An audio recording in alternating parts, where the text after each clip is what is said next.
Well, you've probably heard this. It's remarkable. Remember Sunday nights, you'd watch 60 Minutes and then you'd grab some popcorn and see what was on the Wonderful World of Disney and the little, Peter Pan would fly through it or whatever and light up the castle. And we're a long way from there, aren't we? Disney's latest animated film flopped really hard in its opening weekend, but so few people care about Disney anymore that barely anyone's even talking about it. The movie Wish misfired in its opening weekend, extending Disney's bleak office fortunes. It's been miserable. The animated musical fable about the wishing star that so many Disney characters have wished upon over the studio's century-long history failed to become the de facto choice for families around Thanksgiving. Wish opened in a distant third place, $31.7 million over 5 days, a far cry from Disney's past Turkey Day feast. The reality is Disney is losing money hand over fist. Here to discuss it, the general counsel from the American Family Radio, Abraham Hamilton III. Abraham, nice to see you. Nice to see you as well, Steve.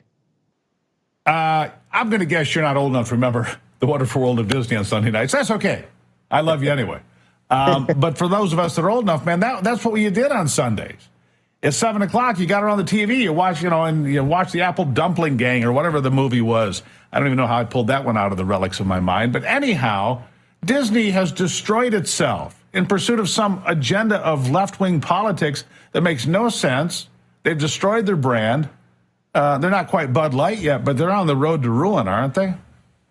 They certainly are on the road to ruin. And that assessment that you provided concerning Disney's efforts to alienate their audience was encapsulated in the corporation's SEC filing on Monday, in which they admitted to their shareholders that they probably shouldn't expect a big return on their investments because they have been, this is the terminology that they use, misaligned from their audience. And I'm saying, you think you have a company that's family friendly, and to me, it seems that it's not that they don't know what it takes to make successful films. They've just been more committed to their social activism, and to the point now where they're beginning to lose real money.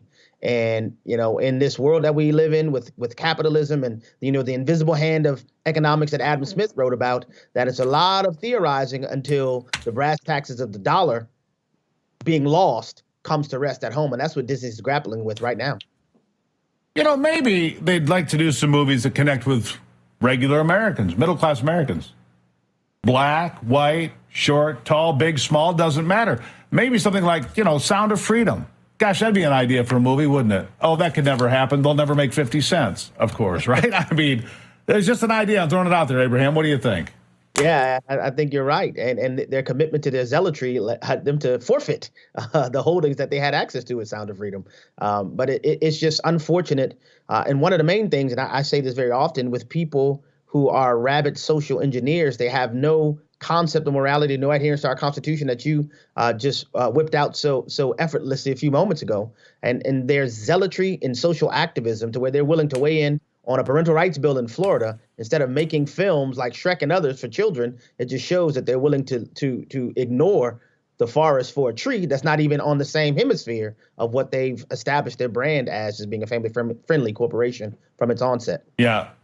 How do they get back on that? Because if they don't, honestly, Abraham, this multi-billion-dollar corporation is going to continue to lose market share.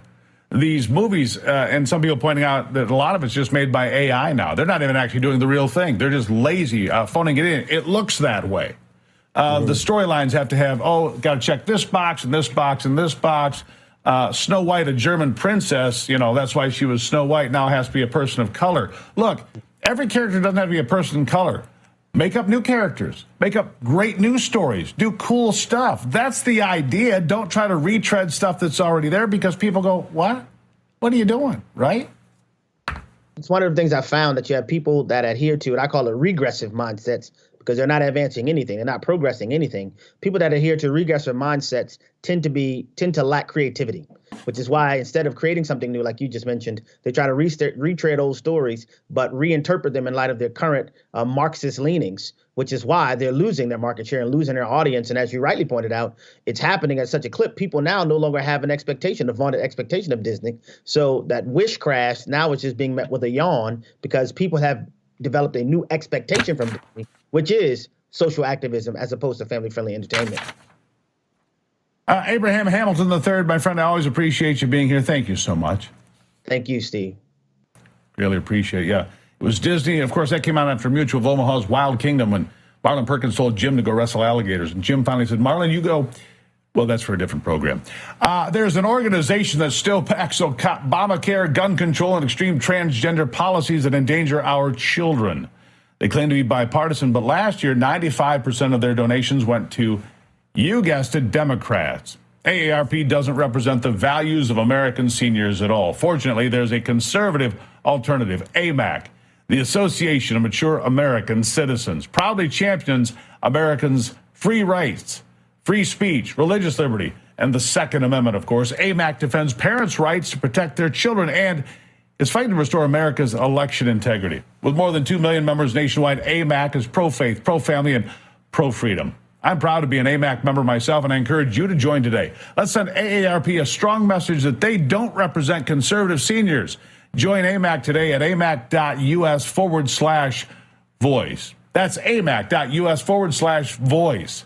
Check it out today. When we come back, we're going to talk about something that makes America great. You love that every single day. We're going to do that. Plus, your answers to the America's Voice question of the day. How important do you think campaign contributions will be in the upcoming presidential elections?